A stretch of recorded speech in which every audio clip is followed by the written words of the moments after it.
एक व्यक्ति काम की तलाश में दर दर भटक रहा था। इधर उधर धक्के खाने के बाद निराश होकर जब वह घर वापस लौटने लगा तो पीछे से आवाज आई, ए भाई, यहाँ कोई मजदूर मिलेगा क्या? उसने पीछे मुड़कर देखा तो पाया कि एक झुकी हुई कमर वाला बूढ़ा व्यक्ति 3 गठरिया उठाए हुए खड़ा है। उसने कहा, हाँ बोलो, क्या काम है? मैं ही मजदूरी कर लूंगा। बुजुर्ग व्यक्ति बोला, मुझे रामगढ़ जाना है, 2 गठरिया मैं उठा लूंगा, पर मेरी तीसरी गठरी भारी है। इस गठरी को तुम रामगढ़ पहुंचा दो, मैं तुम्हें 2 रुपए दूंगा।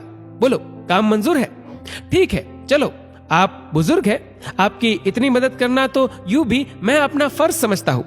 इतना कहते हुए गठरी उठाकर अपने सिर पर रख ली, किंतु गठरी रखते ही उसे इसके भारीपन का एहसास हुआ। उसने बूढ़े से कहा, ये गठरी तो काफी भारी लगती है। हाँ, इसमें 1-1 रुपए के सिक्के हैं। बूढ़े ने लगभग फुसफुसाते हुए कहा।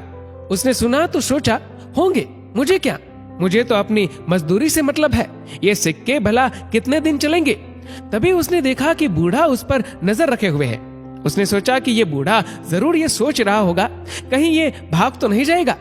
पर मैं तो ऐसी बेईमानी और चोरी करने में विश्वास नहीं करता। मैं सिक्कों के लालच में फंसकर किसी के साथ बेईमानी नहीं करूंगा।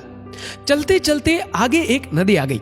वह तो नदी पार करने के लिए झट से पानी में उतर गया, पर बूढ़ा नदी के किनारे खड़ा रहा। उसने बूढ़े की ओर देखते हुए पूछा, क्या हुआ? आखिर रुक क्यों गए? बूढ़ा आदमी हूँ, मेरी कमर ऊपर से झुकी हुई है, 2-2 गठरियों का बोझ नहीं उठा सकता, कहीं मैं नदी में डूब ही न जाऊं। तुम 1 गठरी और उठा लो, मजदूरी की चिंता न करना, मैं तुम्हें 1 रुपया और दे दूंगा। ठीक है, लाओ, पर इसे लेकर कहीं तुम भाग तो नहीं जाओगे? क्यों भला, मैं क्यों भागने लगा? भाई, आजकल किसी का क्या भरोसा, फिर इसमें चांदी के सिक्के जो है। मैं आपको ऐसा चोर बेईमान दिखता हूँ क्या? बेफिक्र रहे, मैं चांदी के सिक्कों के लालच में किसी को धोखा देने वालों में से नहीं हूँ। लाइए, ये गठरी मुझे दे दीजिए। दूसरी गठरी उठाकर उसने नदी पार कर ली। चांदी के सिक्कों का लालच भी उसे डगमगा नहीं पाया।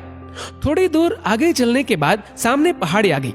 वह धीरे धीरे पहाड़ी पर चढ़ने लगा, पर बूढ़ा अभी तक नीचे ही रुका हुआ था। उसने कहा, आइए ना, फिर से रुक क्यों गए? बूढ़ा आदमी हूँ, ठीक से चल तो पाता नहीं हूँ, ऊपर से कमर पर 1 गठरी का बोझ और उस पर भी ऊपर पहाड़ की दुर्गम चढ़ाई। तो लाइए, ये गठरी भी मुझे दे दीजिए, बेशक, और मजदूरी में मत देना। पर कैसे दे दूं? इसमें तो सोने के सिक्के हैं, और अगर तुम इन्हें लेकर भाग गए तो मैं बूढ़ा तुम्हारे पीछे भाग भी नहीं पाऊंगा।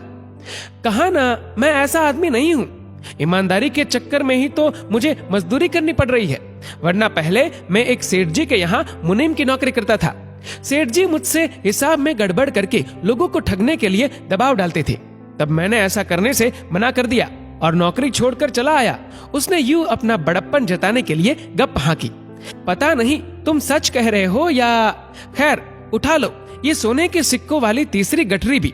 मैं धीरे धीरे आता हूँ, तुम मुझसे पहले पहाड़ी पार कर लो तो दूसरी तरफ नीचे रुककर मेरा इंतजार करना। वह सोने के सिक्कों वाली गठरी उठाकर चल पड़ा। बूढ़ा बहुत पीछे रह गया था। उसके दिमाग में आया, अगर मैं भाग जाऊं तो ये बूढ़ा तो मुझे पकड़ नहीं सकता और मैं एक ही झटके में माला माल हो जाऊंगा। मेरी पत्नी जो मुझे रोज कोसती रहती है, कितना खुश हो जाएगी। इतनी आसानी से मिलने वाली दौलत ठुकराना भी बेवकूफी है। एक ही झटके में धनवान हो जाऊंगा। पैसा होगा तो इज्जत, ऐशो आराम सब कुछ मिलेगा मुझे। उसके मन में लालच आ गया और बिना पीछे देखे भाग खड़ा हुआ।